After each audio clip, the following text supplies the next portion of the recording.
Alright, welcome to the course on engineering dynamics, and for this video we'll be discussing another problem for our topic on force and mass acceleration methods for the kinetics of point mass. So in this video, actually we'll be having problems on the path coordinate systems. So the problem is taken from the book by Hibbeler. So this is it. Alright, so that's the book.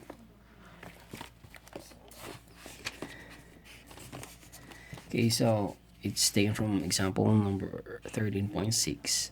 So the problem says determine the banking angle theta for the racetrack so that the wheels of the racing cars shown in the figure will not have to depend upon friction to prevent any car from sliding up or down the track. Assume the cars have negligible size, a mass m, and travel around a curve of radius rho with a constant speed v. So we are asked to find the banking angle. So the racetrack, actually the concept behind that is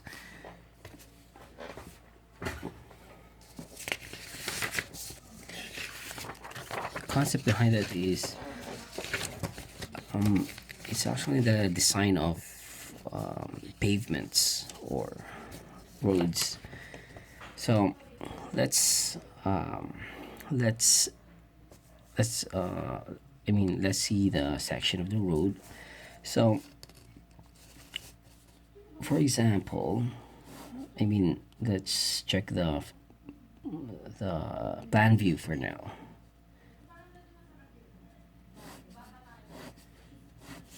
Okay, so this is the road, for example, and then there's a curve here.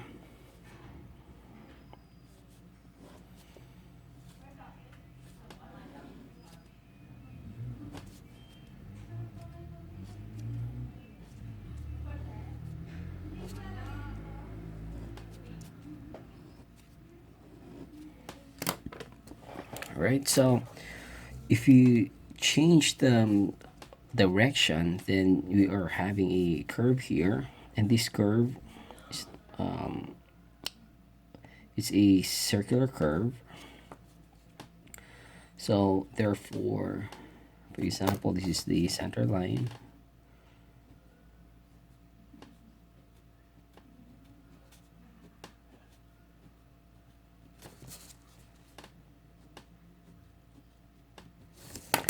Okay, so if it's a circular curve, then we are having a radius here. So this is the center of the circle. So if we cut a section, let's say we cut a section here.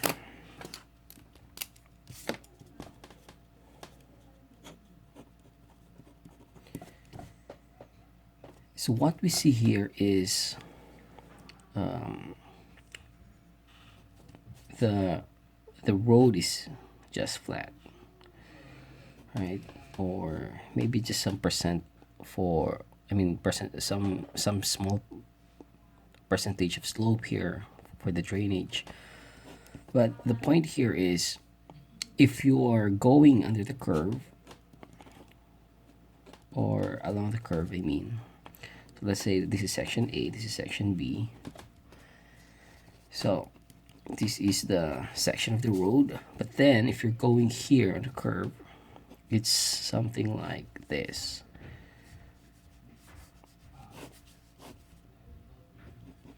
So there is an angle here.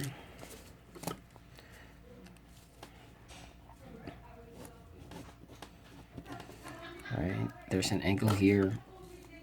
So if we draw the car over here,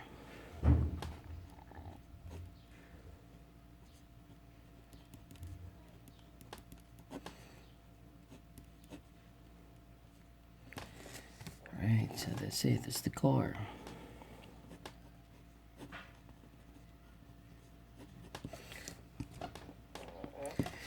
Okay, so the reason for that is actually the angle here depends upon the speed, and then also the radius of curvature here also depends on upon the speed design of the roads. So it's simply because that when you are traveling in a circular path or in a curved path, there is a tendency that, for example,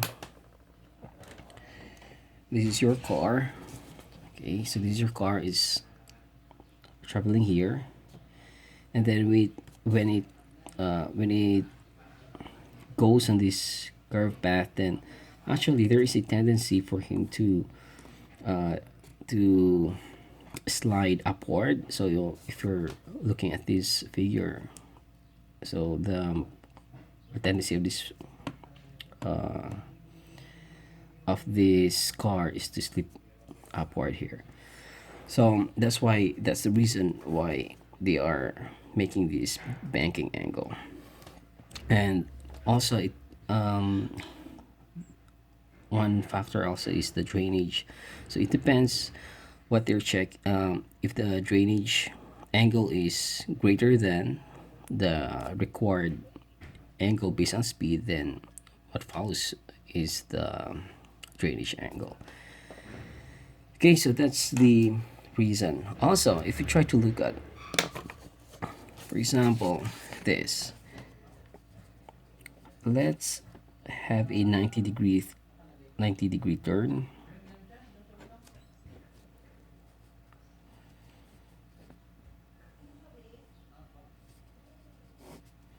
So let's compare a smaller radius.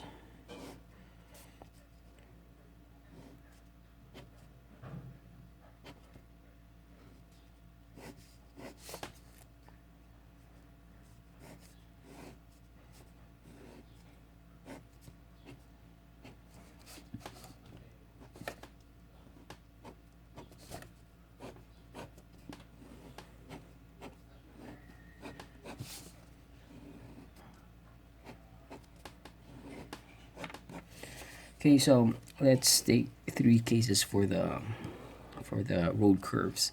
So for case one, we have a smaller radius, and then for case two, a larger radius compared to case one, and then this one is much larger radius. Okay, so in the road designs, they are also considering this radius depending upon the speed.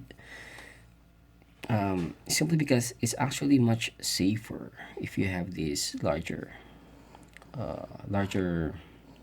radius here as compared to this, or you have a sharp curves, or yeah, sharp curves.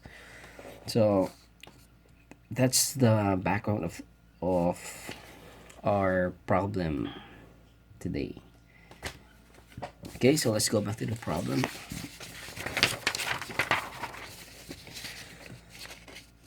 Okay, determine the banking angle for the racetrack. For the wheels in the racing cars will not have to depend upon the friction to prevent any car from sliding up or down the track. Assume the cars have negligible size, a mass m, and it travels around the curve. Radius rho with a constant speed v. Okay, so let's draw here.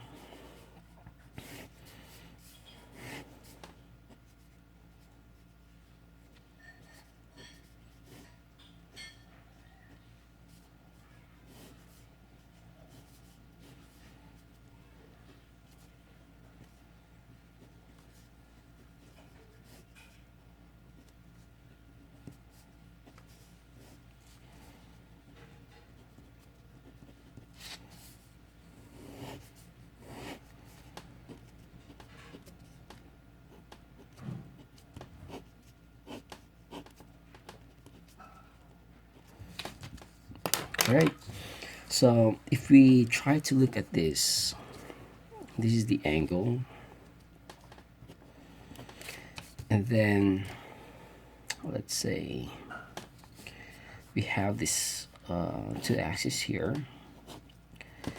but we also need to look at the top view of this one.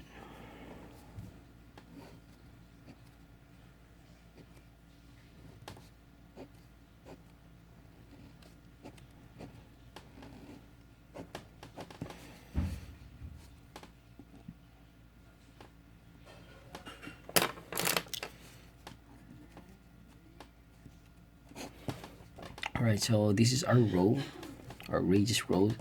This one is plan view,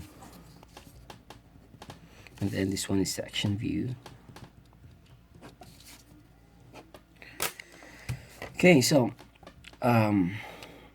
with this we are actually dealing with the path coordinates.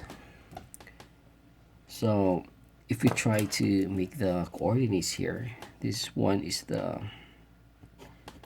normal, and then this one is the tangential, right? So the normal and then the tangential coordinates. But if we try to look at in the section view, then this one is the normal, and then this the tangential coordinate is the one that's, you know, out of plane. So this one is what we call the binormal directions, right? So if we have this,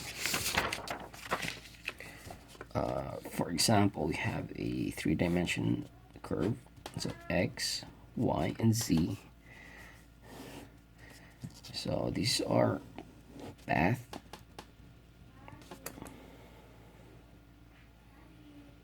and then let's say this is our center for the curvature here. So here is what we call the normal, and then this one is the, what else, tangential. But then there's another one here, it's what we call as the binormal coordinate systems, right? So let's check another position here. So for example, this is our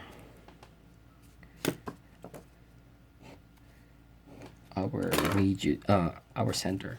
So this one is the normal, and then this one is the tangential coordinate system, and then this one is the binormal, right? So the equations for these three components are, so along the normal direction we have a summation of forces in n, so mass times acceleration in the normal direction. And then for the tangential, it's just the same, mass times acceleration in the tangential direction. But for the binormal, we have 0. So we don't have unbalanced forces here in the binormal directions, right?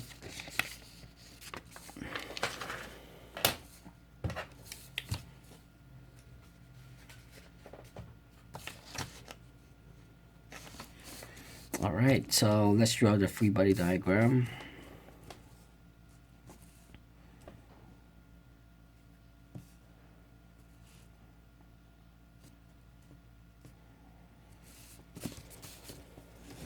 Okay, so drawing of the free body diagram.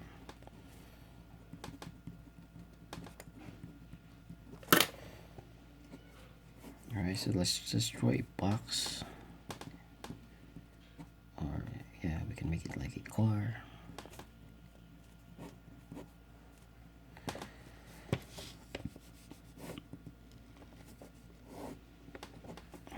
Right, so the forces, what are the forces here?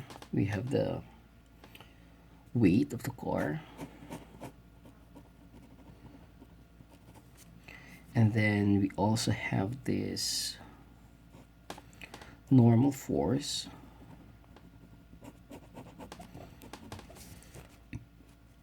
and the angle between here is what we call as the banking angle. So it's just the same as this angle.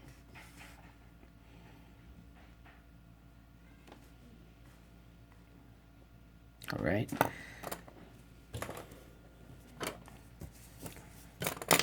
All right, and then this is the axis that we have. We have the normal axis and the binormal axis. So summation of forces along the binormal axis. So we have established already that is 0. So what are the forces along this binormal axis? So assuming that upward is positive, so we have this, we have the vertical component of the normal force. So what's that? It's cosine, right? So n cosine theta minus weight is equal to 0, right? So we can't really put some numbers here because we're not given some values on the weight. So we can express this in terms of, we can express this equation. We just put the normal force on the left hand side and all the rest on the right hand side. So cosine theta, right? So next we can make summation forces along the normal axis.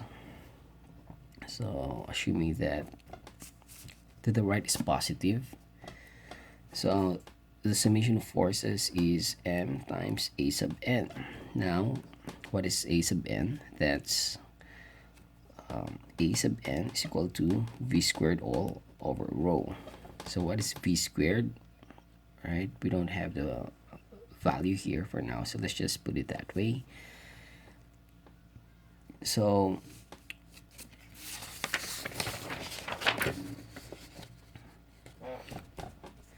okay, so let's just continue. So what are the forces? So the forces, or the force is just this one, the horizontal component of the normal force. So n sine theta is equal to mass times a sub, no, let's substitute this one. So m times v squared all over rho. So let's just put the normal force on the left hand side and all the rest on the right hand. So n is equal to m v squared all over rho times sine theta. Right, so notice we have, so that's the reason why I isolate this normal force on the left hand side from this equation, and then another equation we isolated the n on the left hand side because we have to equate this two equations. So equating the two equations, let's say equating the two equations, so what do we get? W cosine theta is equal to mv squared all over rho sine theta.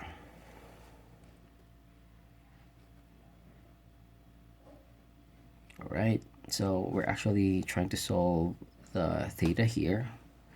So let's multiply both sides by the sine theta. So sine theta all over cosine theta, and all the rest on the right hand side, v squared rho w. Okay, so what is this? From trigonometry, this is tangent theta is equal to, what is m divided by w? Let's just, right, let's check. So we have this, w is equal to mg. So 1 over g is equal to m all over w, right? So this is g rho v squared. So if you take the inverse of the tangent here, that is v squared all over g times rho.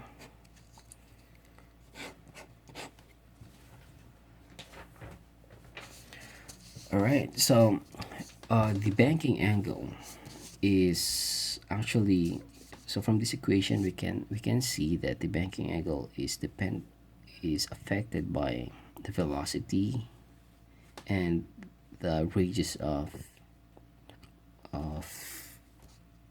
curvature here. Okay, so it's not the equation doesn't even show that it's affected by the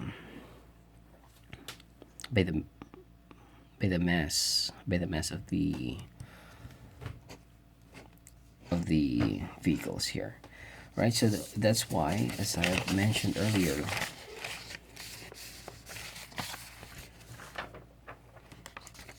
here, that the angle here, as I've said, that it depends upon the speed, the design speed of this road here, and also the radius here, right? So this is one of the application of dynamics, especially the path coordinating systems in the design of roadways. So we actually encountered this in the subject of transportation engineering.